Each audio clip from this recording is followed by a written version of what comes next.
Brilliant. Right. Good morning, everybody. It's lovely to see so many of you here as well. This is what's going to be a really interesting session. So my name is Dr. Julie Greer, and I work for the National Centre for Family Hubs with one of my many hats. And I'm one of the regional implementation leads for the South East and South West and the East of England, and the policy and practice advisor across England for special educational needs and disabilities. So that's enough about me and all I'm going to speak today. I just want to remind you all that the session is being recorded and you'll be able to access that a few days after the event as well. And I would ask that if you've got questions you're going along, and we would really encourage you to ask lots of questions. We've got a Q&A at the end. If you can go to the next slide, please, Ambreen. You can see the layout for this session. It's an hour and 10 minutes. And if you can put your questions in the chat and not into the sort of Q&A, that would be really helpful and we can pick those up. You may find that if it's a specific question, you may find that one of our speakers today will respond to that straight away. But if not, we will bring those together in the Q&A at the end. And just lastly, if we don't have enough chance to answer all the questions, then we will do that as a written response and get that out and publish that at the same time as the slides go out. So really looking forward to this. And I'm really excited to be starting with Dina Kosharek, who's our parent participation worker advisor at the National Centre for Family Hubs. So over to you, Dina. Julie, and thank you for having me. I'm just going to start sharing my slides here. Oops. Back. Yeah, I'm Dina Kosharek. I'm a parent participation advisor at the National Centre for Family Hubs, and I'm going to speak about barriers to access and inclusion for adoptive families. A bit about me.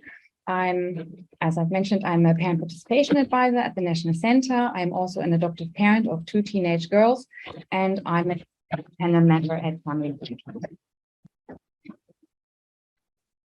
So why are it important to adoptive? Adoptive families want to be just like birth families, and in most respects they are. However, in some respects, they're really quite different. Many adoptive families are raising children with very complex needs. Trauma, attachment disorder, fetal alcohol spectrum disorder, special educational needs, and mental health conditions are much more prevalent amongst adopted children than in the general population. And so their families' experiences differ from those of many birth families.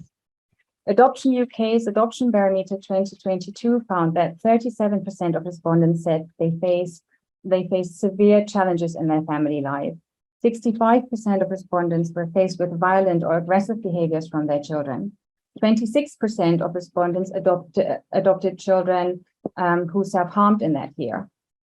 63% of respondents had contacted their local authority or an agency for specific advice and support in that year. 90% asked for support, by the way. And in England, 71% said they struggle to get the support they need. Adopted families, on average, are families who need more universal and more specialized support. Oops, sorry about that. There are a few phases in an adoptive parent's journey that for many families are trickier than others. The first one is when the family is first placed. Placement is at a time of great uncertainty, with huge demands on the family. The child is unknown to the parents. It needs to be parented differently with add-ons. Family and friends need to be educated along the way, and new parents have to have no established networks. Unlike birth parents, they've not navigated the system as prospective parents or as parents of a newborn. So they're new to everything while trying to settle in a traumatized child, a child that most often is not a baby. Barriers the parents face are their own anxieties around childcare, around how they're being perceived by social workers and the outside world, and by being worried about making the right decisions for their child while knowing very little about the child and the system. Services are difficult to navigate for them, and their offer is often unclear to adopters. Once the child has settled in, or even in later years, parents might notice certain behaviors of their child, which might be due to the trauma the child has suffered, the resulting brain adaptations, attachment problems, all due to adoptive children often being immature for their age. Due to these common issues, it can be difficult for adoptive parents to decide if there's a problem that needs intervention. When does a behavior stop being age appropriate? For instance, violent tantrums. Is this a phase or the beginning of a long-term problem? When is a problem big enough to warrant external support? Barriers the parents face are again fear of judgment, fear of being blamed, about pathologizing their child, or the child getting a record that will impact their later life chances. If problems are severe, adopters are worried that the child might get removed. During this time, adopters again struggle with finding the relevant information and unclear signposting, and with finding professionals who are trauma-informed and who do not normalize or minimize their child's behaviors. Once adopters have decided that there's a problem for which they need external support, they need to find someone who can identify or diagnose the problem. However, they need a referral to that person, which can be very difficult to get. Professionals who are not trauma-informed might misinterpret behaviors and think the parents are overly anxious. Adopters need to find out which types of support are out there and which ones are relevant for them. And they might need support for the entire family, not just the child who's struggling. Overall, there's a lot of information out there, but it can be very difficult to find the information that's relevant to the family's particular needs. And services continue to be difficult to navigate for them. Once everyone is in agreement that the family needs support, and the question arises of how to make this accessible for them. Adopters are facing general barriers of meeting thresholds, long waiting lists, and finding a place and time for support that they can fit into their family life. Particularly for families with more than one child and two working parents, this can be very difficult. Many adopters cannot leave their children at home alone, even during the teenage years. So accessing support can be very difficult. Many services are focused on young children when adopters often face huge challenges during their teenage years. I think it's important to keep in mind that early help does not equal help for a young child. It means when problems start, and that can be at any age. Many adopters juggle a large number of professionals. For instance, I'm juggling 10 GPs, therapists, psychiatrists, SEND support, and so on. And even if they manage this well, their child might still refuse to engage. So it's very important to find professionals who not only have adoption expertise, but who have the right approach for a particular child or family. So how can family hubs help? Well, for instance, via their provision. Family hubs can help adopted families by reaching out to them and by strong communication. Hubs should proactively inform adopted families about the services on offer. They need excellent signposting to professionals, organizations, websites, and peer support to indicate a clear path through services for adopters. They need staff training to have trauma-informed staff who are aware of the complexities of adoption. Ideally, they should have a LAC expert in-house, similar to schools, with an open door policy. And it would be great if that person would be an adopter themselves. And they could offer low-level support. For instance, support groups, specialist adoptive parenting groups, and specialist adopters workshops to topics like sexual grooming, nonviolent resistance, internet safety, and so on. They can also help via their attitude. Trusted long-term relationships are at the core of great support. It makes a huge difference to adopters if they can speak to someone who has known their family for a long time, who knows the family's history, and whom the family trusts. Professionals should be aware of and acknowledge the long-term impact of trauma. Please do not blame the adoptive parents, but acknowledge their expertise. Most adopters are very well read on the issues at hand and know their children extremely well. Professionals really need to trust that knowledge. When a parent says, this feels different in my child, it most likely is. However, general familiarization with adoption already goes a long way. My family has come across several professionals who are clearly insecure in their engagement with adoptive families. My suggestion here would be to read up on adoption from a parent's perspective to get an emotional insight. And professionals should accept the family culture and follow the parents' lead on how to talk about their family and their child's history. I've been lectured by someone in the first half hour of our first meeting when we were 8 years into our adoption. So, we're no longer with that professional. It's important to keep the power imbalance in mind. Some adopters are scared of having a child removed if they seek help. Every meeting, every assessment gives the family hope that someone will be able to help. So the attitude of professionals towards families is really important. And finally, they can help through integration. Family help should be flexible and could offer shared use of their facilities, for instance, to therapists, to reduce travel time for families. And they should liaise with other agencies. Due to complex needs, adoptive families often use several different services: CAMS, regional adoption agencies, special educational needs support, MASH, and many more. So family hubs need to make sure they do not become a burden, another service to juggle for adopters. I've listed some sources and resources for you here.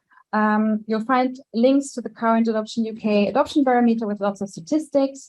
There are 2 books about adoption experiences from the parent point of view, and a short video on the effects of trauma on the brain, which I think is a great resource for many purposes and people. And last but not least, I would like to thank Catherine Slocombe from Adoption UK for sharing her thoughts and expertise with me. Thank you. Dina, thank you so much. That has been really insightful. I think certainly that emphasis on trust and training. And I suppose, going with that alliteration, but it's not just talk, is it? It's talk that is informed. It's talk that is reassuring. It's a message that actually has some purpose in it as well. So really helpful. And I certainly back up those resources that you shared there at the end. Thank you so much. Thank you. So again, if you have any questions for Dina, or that has prompted you to think, do pop them in the chat, please. And next we're going to hear from Jo Hardy. Really pleased Jo can join us. She's Head of Services at Gingerbread. So Jo, welcome. Great, thank you very much for having me too. Right, I'm going to do the tricky bit and try and get my slides up.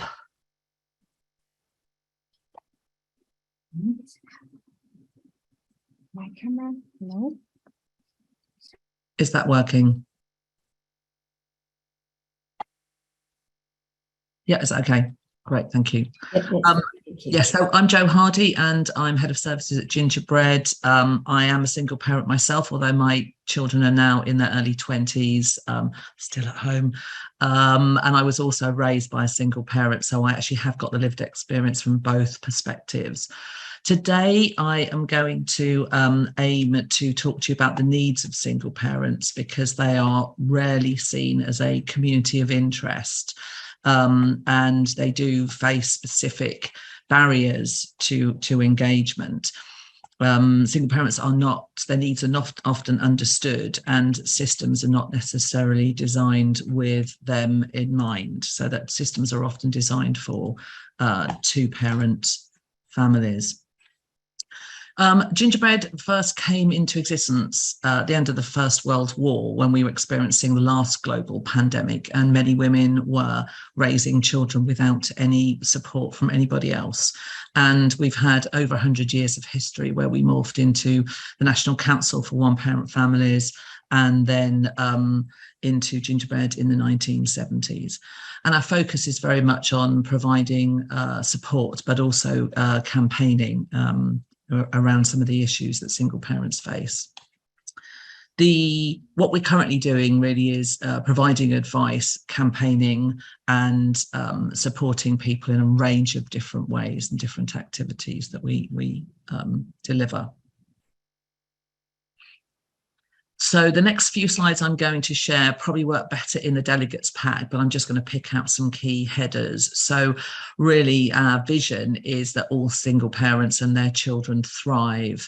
And actually we want to provide support today and see change tomorrow. But there are 2 key themes that I'm going to talk about that we want to work to achieve. And that's around improving the financial situation for single parents, but also improving the well-being. Our approach is very much to work with partners and to collaborate and also to focus on some specific communities who we think really need extra help and support.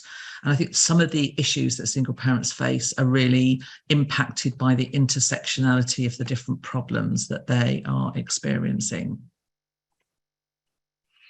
As I say, the two key strands of things that we're talking about are around money and poverty and around mental health and well-being.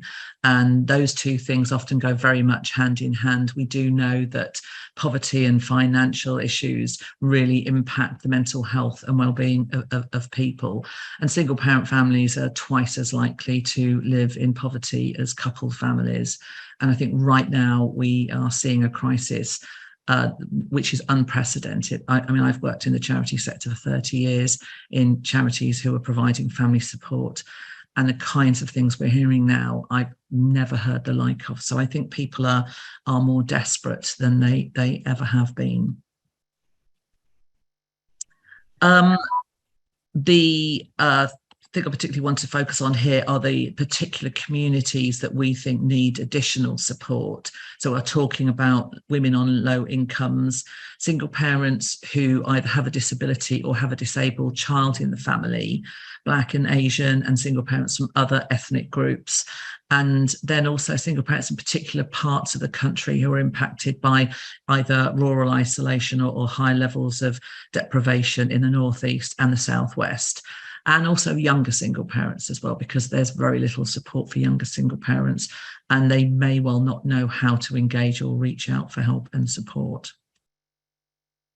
Just to recap very quickly on the support offer that we have a helpline and web chat service, and we also have an online forum where people can reach out and connect with other single parents with shared experiences. And we have a lot of expert information on our website and a network of friendship groups. As I say, our helpline, which actually does give advice, we're accredited by the Advice Quality Standard. The majority of things that we support people on are around money and benefits. And we are, I think, the only national agency that advises on child maintenance, because we know that child maintenance can lift something like 60% of families, were they to receive it, out of poverty. I'll say a little bit more about child maintenance further on. But right now, something like 20% of all the families we speak to are calling about the cost of living crisis. In April 2021, so this is before the cost of living crisis, we commissioned some research to really get to grips with the issues that single parents were facing in order to build our new strategy. So actually, I think one of the things that is really important if you are designing services for single parents is to understand your audiences. And I think the key takeaway from all of this is single parents do not have enough money to meet the basic needs of their families. And for a lot of single parents, what that means is they are in survival mode and they withdraw. So we know that it is very hard to reach single parents and engage with them.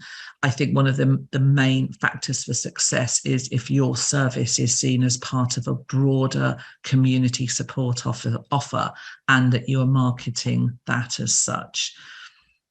Single parents tell us that they gain so much support and inspiration from connecting with other single parents who understand the issues that they're dealing with, whether they've experienced domestic abuse or bereavement. What they will be experiencing is that unrelenting burden of care. And actually, they may be experiencing mental health problems either because of poverty or trauma or both. So single parents do tell us that they want to meet with other single parents. So you may want to consider running a support group specifically for single parents.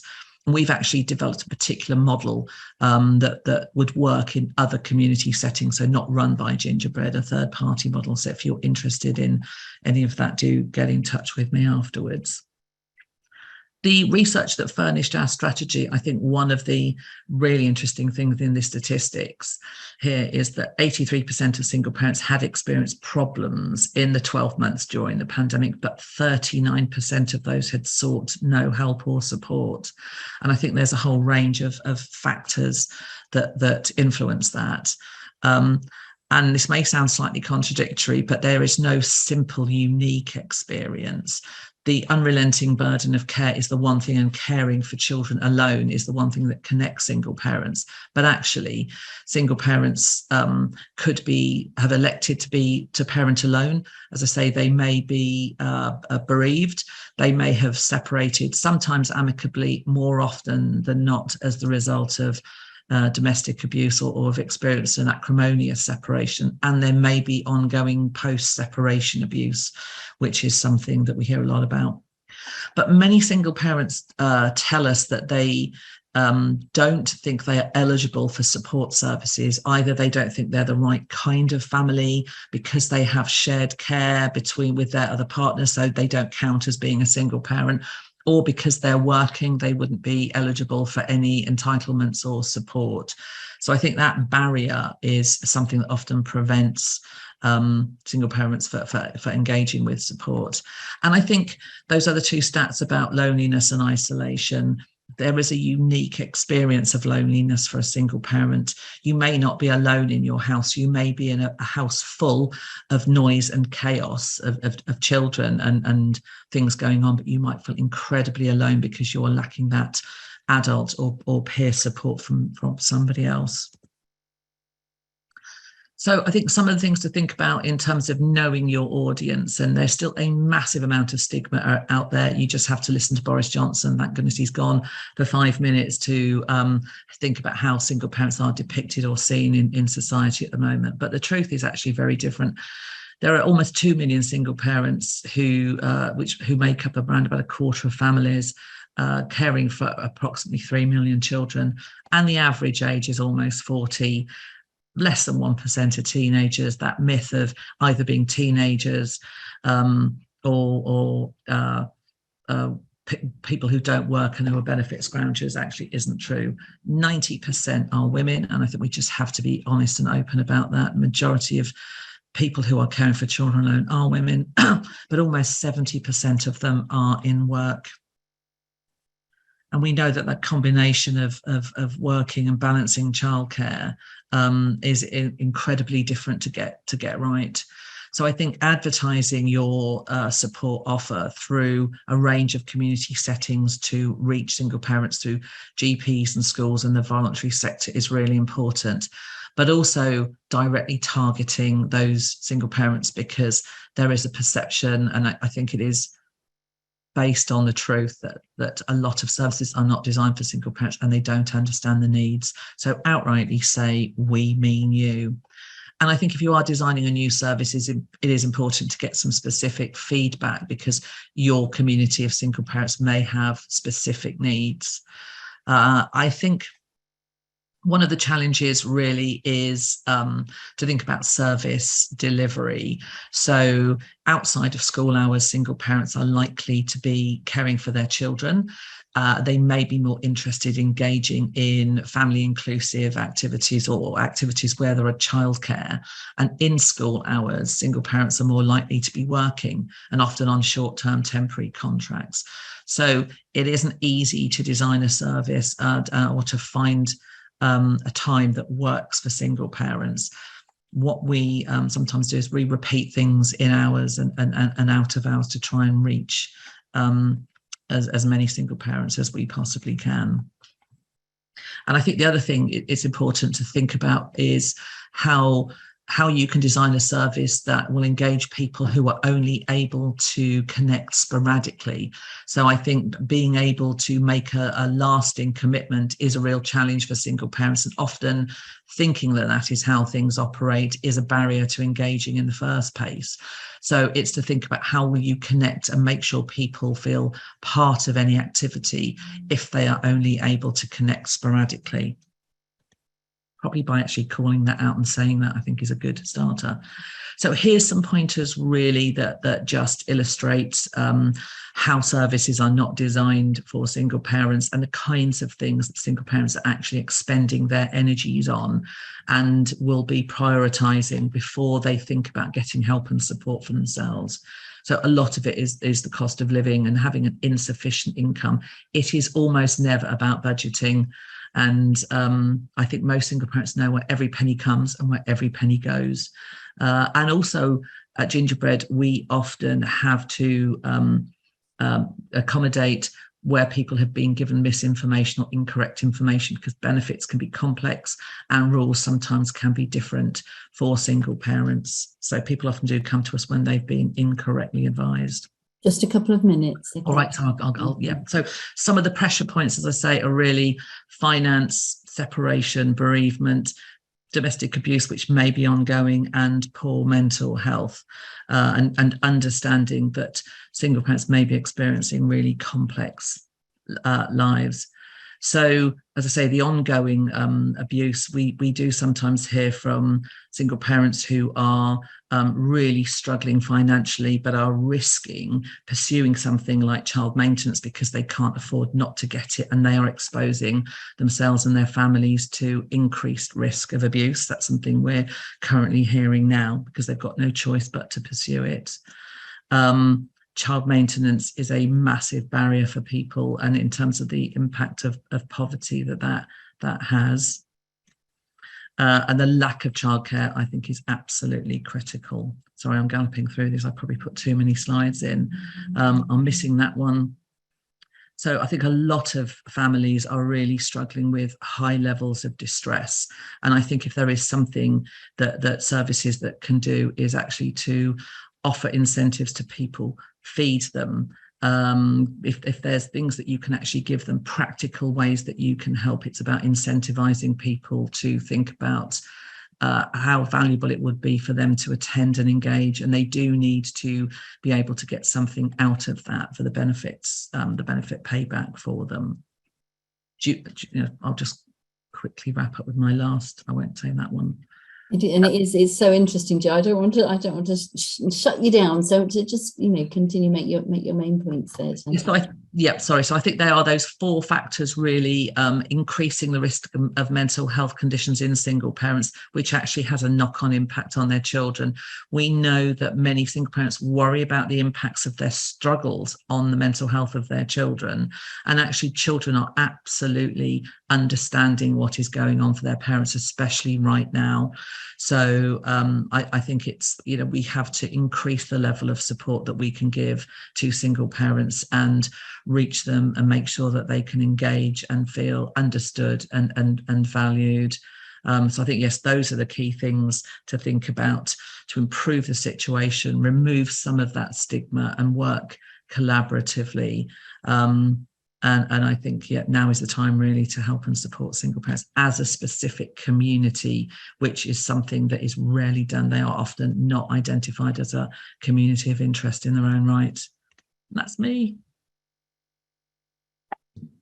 That was fantastic, Jo. I found that really, really raw and moving as well. And thank you so much for challenging us there at the end with some questions as well. And I think those will be some takeaways for people when they look at your slides later on. I was interested you started there thinking about intersectionality, which is, again, becoming an increasingly used term again.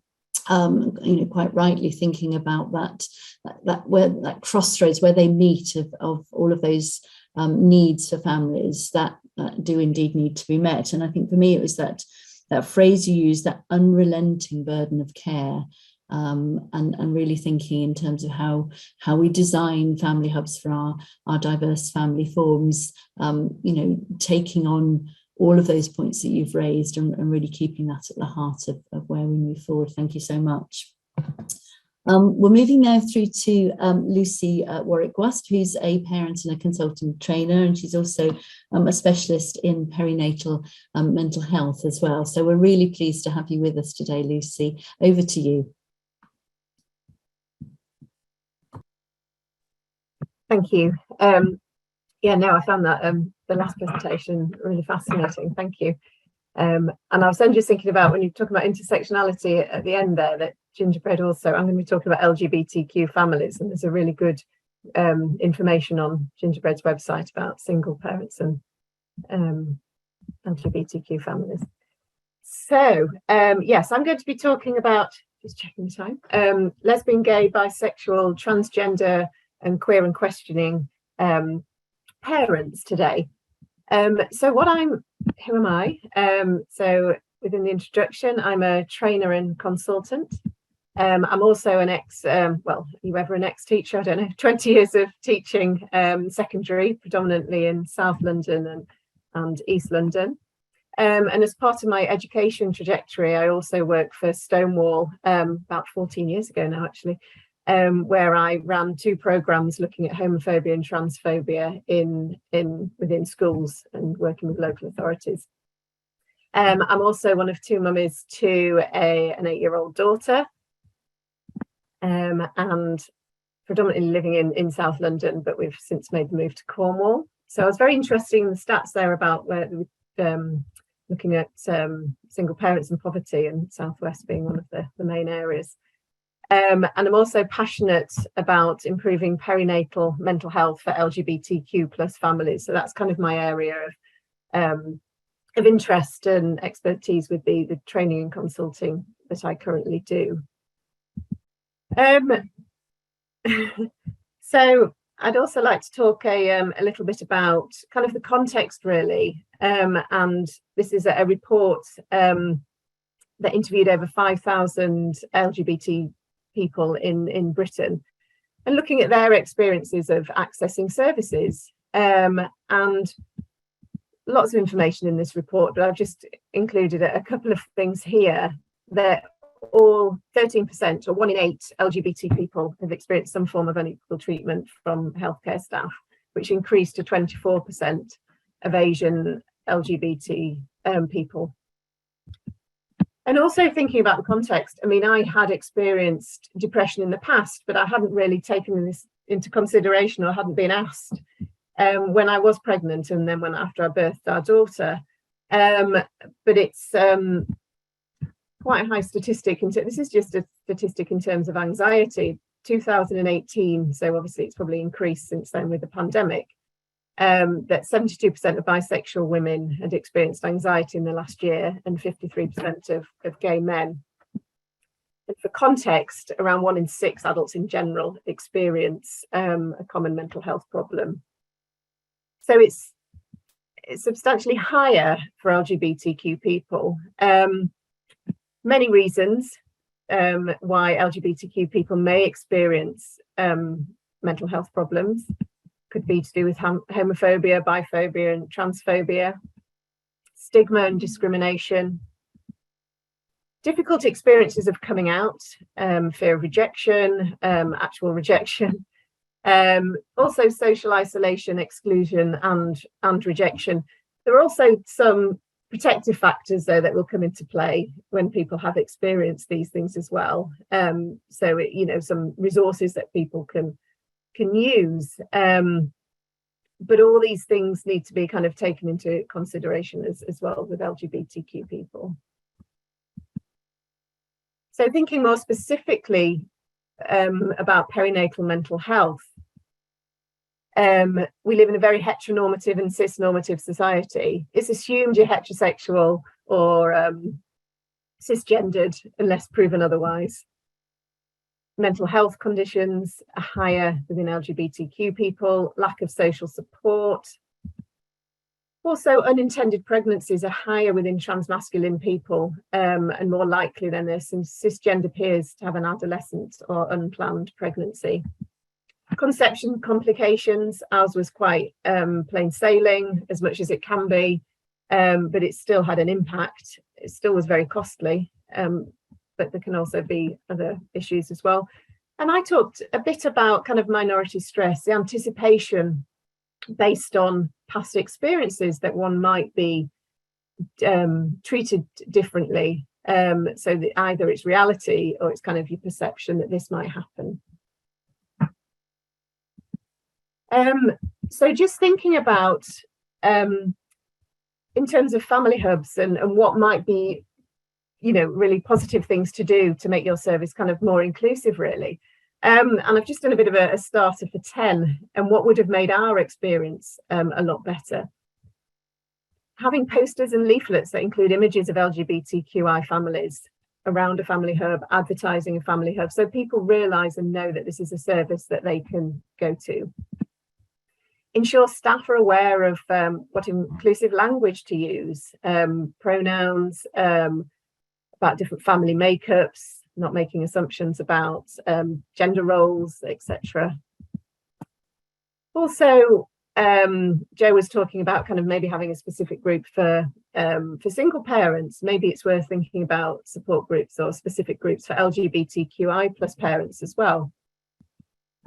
And also books and family hubs that include diverse families. I periodically poke these through I now live in a very rural place in Cornwall, and quite frequently in my daughter's school bag, read this one this week, please. So these are a few just taken, well, just one just taken from her bedroom. And also ensure that policies explicitly state LGBTQI plus families. We don't just want an image, but we also want a bit of backup with that. Might be useful to monitor sexual orientation and gender identity of people who are accessing the service, and then you'll know if there's barriers for people accessing the service. And also to have training on the inclusion of LGBTQI parents within the family hubs.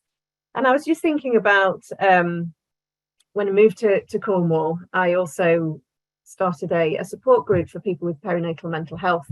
We did walking groups and also a group within a family hub. And there was a woman there with who was part of a same-sex couple. And she told me that one of the forms she had to fill in, and I'm not going to specify where it was, just asked for mother's and father's name. So, things like that make a massive difference and a barrier to LGBTQ families. In fact, our daughter's red book just has a space for mother's name, father's name. So father's name had to be crossed out, and my wife's name put in there as the mother. 2 minutes, Lucy. Thank you. So some ideas around language as well, to not assume how people identify.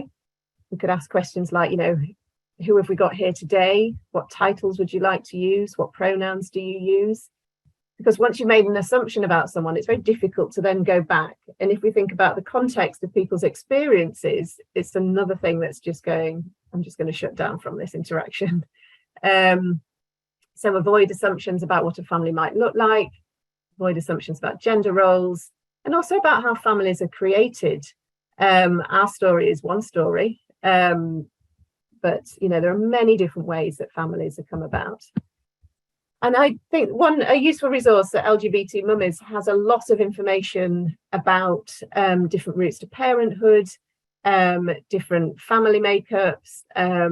They have different groups that you can attend. They've got a whole list of resources. It's one of many different organisations, but this is a useful resource as well. And yeah, I'd love to hear from you if you've got any questions, or if you want any more information about what I do, or about about anything, then please feel free to contact me. That's great. Thank you so much, Lucy, and thank you for sharing your lived experience. That must have been an incredibly difficult time, but also really valuable for you to share that with everybody else. So thank you. I was struck by that notion of minority stress as well. I think you captured that beautifully, and it applies to so many people who feel underrepresented as well. That you talked about when you don't see yourself reflected anywhere in your environment. And I think, if you're designing a family hub, putting yourself in the shoes of others and thinking, actually, can you see yourself, can you see yourself reflected in this environment is really, great advice alongside the rest of your advice that you had there. So thank you so much. We're really excited now to have Michelle Huggins with us, who's an emergency foster carer, and she's stepped in to share her advice at the last minute. So we're really looking forward to hearing from her. I'm really conscious, Michelle, you've got another meeting to dash to straight afterwards as well. So any questions for Michelle, we will pass on to her later. So welcome, Michelle. Thank you very much. Hello, everyone. I don't have any slides for you, I'm afraid, because I was asked last night to join you, and I've been thinking whilst listening to other speakers about what to say. And I am a single carer, foster carer, now providing emergency support to children and young people in crisis. So I could get a call any time of the day or night whilst I'm on duty, to take a child from 0 to 17 within the hour, usually. So all children that come into my home are in some state of trauma and are in crisis. So I've been doing this now for a couple of years. I've been a foster carer for about 11, but I've specialised in this particular area of care for the last 2 or so. And it's been really important for me to think about how to sustain community relationships to, as far as possible, normalise the family experience for children and young people who come into my care. Because I am here on my own, and there are no other children. I haven't had children of my own. So when children and young people come to live with me for a short period of time, they're probably coming into slightly different circumstance than they've been in before. They may have come from another foster placement. They may have come from home. They may have come from the police station. They may be on bail. They may come from the hospital. It could be any number of places. Obviously, living in Kent, quite a handful of young people I've received are asylum seeking young people from the Middle East, from Iraq, Iran, and are waiting to be transferred into longer term care somewhere else in the UK. So I wanted to tell a quick story about that first. I had a stream of young lads who came into my care, often late at night, having travelled for months to get into the UK. And my Kurdish Sharani is not very good. And he doesn't even exist on Google Translate. So you can maybe get by with using a bit of Arabic or sign language and so on. So I started to look around my local community to think, how can I source the right support for these young guys? Because they also came with certain life expectations and lived experience that told them not to trust living with a single female, because that wasn't culturally their experience. So that could result in some quite challenging situations where they weren't really happy to be with me, or trust me, or expect that I could care for them well. So I made friends with an Iranian barber in my local town, who also had a number of other barbers in the same shop who came from across the Middle East. They're all Kurdish speaking as a first language, but have been in the UK for varying lengths of time. And now I have that relationship where I can go in with a young person in tow and they take over for me. They just do such a great job of treating these young lads to a lovely haircut to start with, maybe a shave if they need it. And then they talk to them and they say, do you know, you need to be respectful of where you are in this family home, and you need to be grateful for what you're offered and be cooperative. So that, you know, I think that's what they're saying anyway. I don't really know, but I think the message is, you're in the UK now, you need to think about British values and be respectful to Michelle, because she's opened her home to you, and it's a game changer. And in return, they get a haircut, they get someone that they can speak to. They often get a phone number of one of the 19 or 20-year-old barbers there who will say, stay in touch. And then I've got a free translation service. So I can text like 9 o'clock at night and say, what's the word for so-and-so? And that's been really invaluable. And in return, the barber that I got chatting to, he's obviously second language is English, and he struggles with some of his paperwork. So I help him with that, his business paperwork, and sometimes I ring the council up for him, or might speak to his landlord just to kind of help him along in his business journey. It's easy for me, it's not a difficult thing. So in return, free haircuts for any young people I take in. Now, this is just a great community resource, and those young people feel valued, and they see me being friendly with non-white people, and that's really very helpful in my work as a single white female foster carer who doesn't have anyone else in the family home. The second thing I do is I have some good friends who run a youth group, which runs usually a couple of nights a week. They gather either in a community resource by which I mean a cafe or a local park, or depending on the time of year, sometimes in their home. And I volunteer and help with that when I can. Obviously, the expectation as emergency foster care is you just don't know what life will be like. But for some young people, just being able to make friends with someone else in the local area for a couple of weeks, or have some connection with their own peer group, is massively important. But they don't want to get sent to a youth group, you know, being told, what, I know somewhere you'll love. That's just rubbish. So I say, I've got a commitment tonight. I'm helping at this youth group. I do it every week, and I can't leave you here on your own in the house. You're gonna have to come.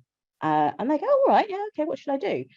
And that just enables them to make some friends. They get a mobile number of somebody else, and they inevitably, it kind of works. Sometimes it doesn't.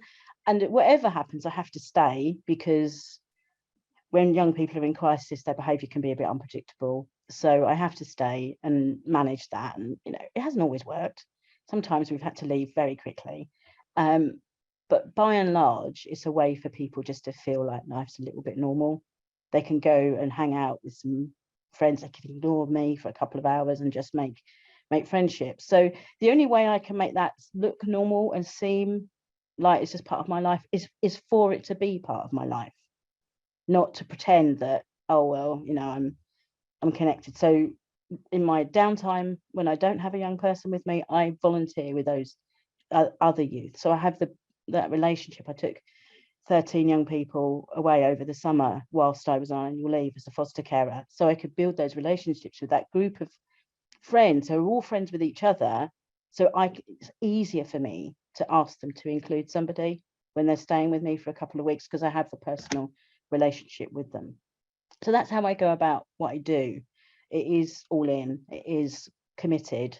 But just a couple of examples really of how my sustaining those community relationships makes my life easier as a carer, and inevitably means that young people that come into my care are have connections. They make friendships, and they actually are valued in their own right for the short period of time. Usually it's only a couple of weeks that they're with me.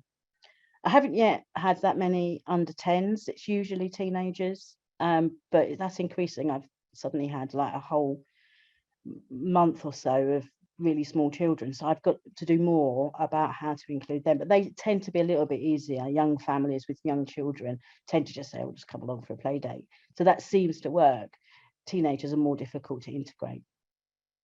That's really all I wanted to share. Just a couple of ideas. I hope it's encouraged you. And obviously, if you've got questions, then do put it in the chat box, and I will email back if people have any comments. Okay. Michelle, thank you so much. And people are writing lovely things, so make sure that you know about you. So make sure you catch that in the chat. Okay, and I've got a couple of minutes, so thank you. I know, brilliant. And I think I'm finding it a really emotional, really moving morning as well, which is sort of taken me by surprise. I don't know why, but it's fantastic hearing the speakers. I'm really drawn and picking up on some people's comments as well about that notion of community assets, but also thinking about that as a form of capital. Do you know, that sense in which you've got skills and experience and cultural experiences that you can exchange then for others, and the experience and skills and culture of others, and how we can really build that notion. I'm doing this sort of moving backwards and forwards with my hands here, but I'm really fascinated about how we can really capitalize on that as well. And would be really interested in thinking about that some more with people, maybe as a sort of community of practice as well. But fantastic. Thank you for sharing that, and carry on really with the great work that you're doing, and yeah, amazing, wonderful. Lastly, but definitely not least, we've got Rick Lee this morning, who's a family membership officer with New Family Social. So really looking forward to your contribution, Rick. Oh, thank you very much. I feel inspired by listening to Michelle and Lucy's talk. Yeah, I feel quite moved actually listening to all of that. So to sort of come last and try and speak now, it's quite difficult. But thanks. I feel really moved by those. Yeah, so my name's Rick. I work for New Family Social, and I have done now probably for the past 4 years. But before I worked for them, I used to be a member, and I also volunteered on some of their events that they put on across the country. So to tell you a little bit about New Family Social, so we're a UK charity led by LGBTQ+ adopters and foster carers. New Family Social exists to help you decide if adoption or fostering is right for you, and then support you on your journey to becoming parents and carers. We also work with agencies to develop their services to be LGBTQ+ inclusive and friendly as possible. So that's kind of what our sort of motto is for our organisation. We have over 6,000 members that sort of go across the LGBTQ umbrella. And we're sort of very proud and we're very protective of all of them. Part of my role is to offer peer support and lived experience, a bit what Lucy was talking about. Most of my job is sort of lived experience, things that I have dealt with. I'm a father of 3 boys, age 8, 7, and 5, all through adoption, and they are all brothers from the same set of parents. And it was a humongous surprise. We always wanted to be. When I met my husband 13 years ago, our conversation was very much about being fathers and how we were going to go about that. And adoption was always going to be the route for us. And one child was always going to be the route. We were never going to have any more. We were just one. Sort of going through the process, at times, as a gay man, I felt discriminated against due to my sexuality. A lot of the questions were around the sex of the child that we wanted.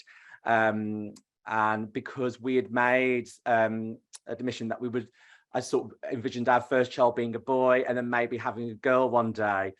And a lot of questions was around, why a boy? Why do you want to adopt a boy? Why not a girl first? So we felt some sort of, maybe there was some sort of discrimination to start off with. We did ask that question and put that question forward to ask why it was being asked in such a way. We just said we've always envisioned our lives to have one child and that to be a boy. It was sort of our dream, really. And of course, the social worker at the time, then we decided not to go any further with that social worker because we felt like they wasn't listening to us or didn't understand us as a couple. And the agency that we were with decided then that we would go with somebody else instead, who made us feel 1,000% comfortable with any of the questions that we put forward and sort of wasn't sort of discriminated against in some way. So yeah, it sort of set the journey really for our adoption, and it was long and painful. It wasn't easy. It was 18 months of hard work. And a lot of people looking into your life and finding different things wrong with it, I suppose. You talk about a family member, talking about a relationship that you have gone through, and someone picking that apart and sort of making you rethink about it in a different light. But you know, 18 months went by and we sort of went through the process and sort of got through it successfully and together, you know, even though a lot of stress was added on. But also we didn't think actually how we would be perceived in the outside world as 2 men, because I didn't know anyone that looked like us at the time. I didn't know anybody at all. This is before I even worked for the organisation. I had friends, I had support network, and most of my support network were heterosexual friends who had children naturally, and so I felt like I was the first really that I knew of that was going through this sort of process. So yeah, we ended up having our first child, and then for whatever reason, birth mom had a second child while we were going through the process and wanted us to take on a second child, so we sort of did that as well. So within 6 months we had 2 children. We had 1 child, and then a few months later had a second. By going through all of that and sort of getting the boys together, I sort of found that my support network was sort of crumbling underneath me. I didn't really see where I could go, or like I said, once again, I didn't have anyone that looked like me in a sense. So I tried to find groups or clubs or hubs or anything that would sort of represent me. And to be honest, there were very, very, very little or very little information. I sort of attended mother and baby clubs because my boys were so young. They were 1 and 5 months. And a lot of the questions were directed like, oh, are you giving mummy a day off? Or, you know, where's your wife? Or sort of assumed straight away that, you know, I was sort of caring for the children and their mother was away in some sort of regard. And I sort of corrected people and just basically explained the situation. But I felt like constantly I had to come out constantly about my own sexuality and sort of about the boys' sort of life as well. And I think there was one moment that sort of tipped me over the edge. Was I was on a bus and one of my child were crying, and some elderly lady came over and she said, you know what, he just needs to be at home with his mother, you know, she'll make him feel okay. And I sort of had this sort of panic moment of thinking, why can't I make my child feel okay? Why does it need to be a mother that makes it? So I sort of got off the bus and sort of had this sort of breakdown moment. And sort of I didn't realize there was sort of weeks and months went by that I sort of was more in love with my first child, but sort of struggled with my second child for whatever reason that he was going through. And I couldn't sort of form the connection that I really desperately wanted. And it was only when Children's Services came round to sort of do their monthly checkups that I had a breakdown and sort of suffered this sort of didn't want to be a father, because I felt I had no one really to support me in my life. And I didn't realize at the time that social services asked me to go to the doctor to sort of be seen, that I was suffering from post-adoption depression. Now, I didn't realize what that was. I just didn't know anything about it. You know, for me as a person, I'm quite upbeat and quite, you know, I know a lot of people. And if you were to ask anyone about me and put post-adoption depression next to it, they would never put the two together. And I didn't realize that I was going through that because I felt my identity had been stripped away. So I had nothing to sort of something to lean on or nothing to lean on. And so yeah, I had a really like tough 6 months ahead of me with post-adoption depression, and trying to find any sort of support really within that. So I knew somehow with the help of social services and the healthcare professionals that I sort of had to start again, really, of trying to find a new network of people that, one, looked like me, two, I could offload and express my own deep feelings without being sort of criticized or being made out to be a bad parent. I just needed someone else. So New Family Social came into my life, really, and I sort of found their forums and posted that I was a father of 2 boys. My husband was an assistant head teacher, so worked all the time. I was on my own. I felt like a single parent and I needed anyone. I just messaged and said, I need someone to talk to, anybody, you know. So it sort of happened that 3 weeks later, someone did reach out, and sort of my journey of trying to connect with other people that looked like me sort of happened. And now sort of 8 years later down the line, you know, I sort of very, very happy with all the hard work that we had to put in to create that network of people. So my job now is doing that. We sort of do post-adoption depression sort of support groups. We do a lot of online stuff. We do coffee mornings. We do evening events to sort of bring the community together. And we've just finished hosting an event over the August bank holiday called Summer Camp. We had over 500 families attend this event, and it was so big for us as an organisation. It was just so lovely to be around other LGBTQ adopted and fostered families, just to hear their stories, connect in a way that they don't connect with other people. They live in sort of rural places and don't have that support. So they find this one event sort of brings them together to sort of a sense of community, that they're not on their own.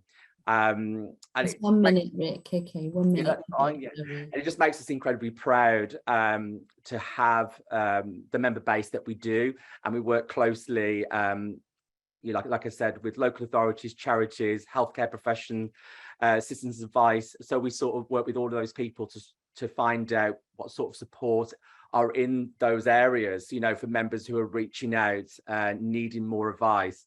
But yeah, I'm just incredibly proud to work for them and to sort of be a voice, or one of the voices, through podcasts or through live chat or through our sort of support network with Chat, Connect and Support. Yeah, I'm just sort of incredibly proud to sort of help where I can. Thank you so much, Rick, and absolutely going last. You didn't lessen the impact. You can see that from people's comments coming in as well. And I think, that notion about the adoption process, yeah, that you captured there, that looking into your life and finding things wrong with it. I mean, that has to change, doesn't it? That's just topsy-turvy, isn't it, in so many ways? And so hurtful and so challenging and difficult for those going through it. So thank you for sharing. No, you're welcome. Thank you. Moving account. I've been a terrible chair.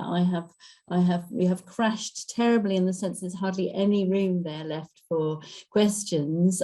That's a terrible thing that I've done. I'm so sorry. But I know that you have all sort of really found this morning valuable from people speaking. I'm just going to sort of sum up, because I know some people have been able to get back to individual questions, but I'm just wondering, of our speakers, what's the main element, that magic wand moment? What would you want family hub designers, what would you want a family hub design to include that would make a difference to your family or the families you represent? Dina, can I come to you first on that? I'll phrase the question again, but what would be the main element, your magic wand moment, that in designing a family hub you would want included to make a difference to your family or the families you represent? I think very, very clear signposting and clear and relevant information that's timely. I think that, there's a ton of information out there for adopters, but when your child struggles, you really sit there and think, okay, what kind of therapy do I need? Who do I speak to? More clarity in what services are available and how to get there. That personally for me would make a difference.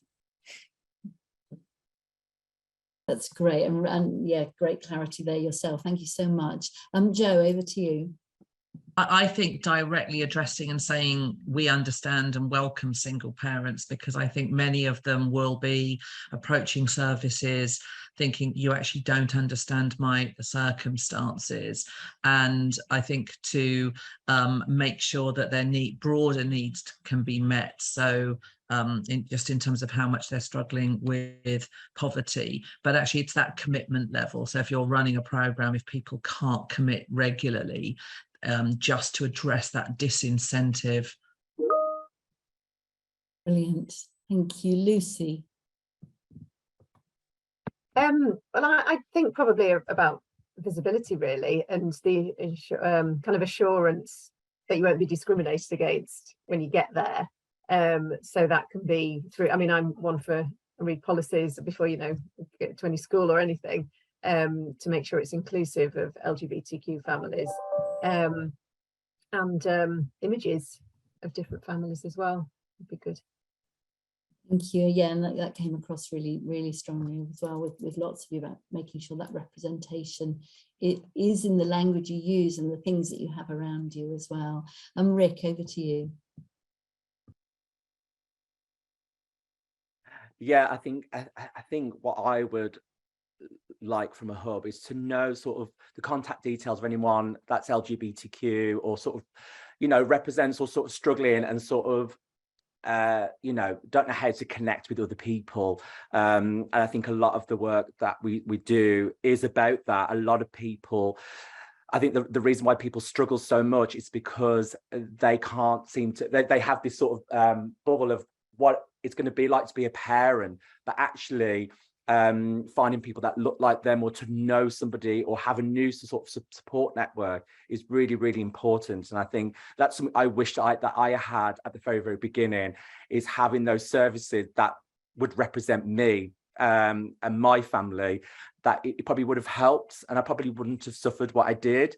So yeah, that would be the ideal magic wand solution.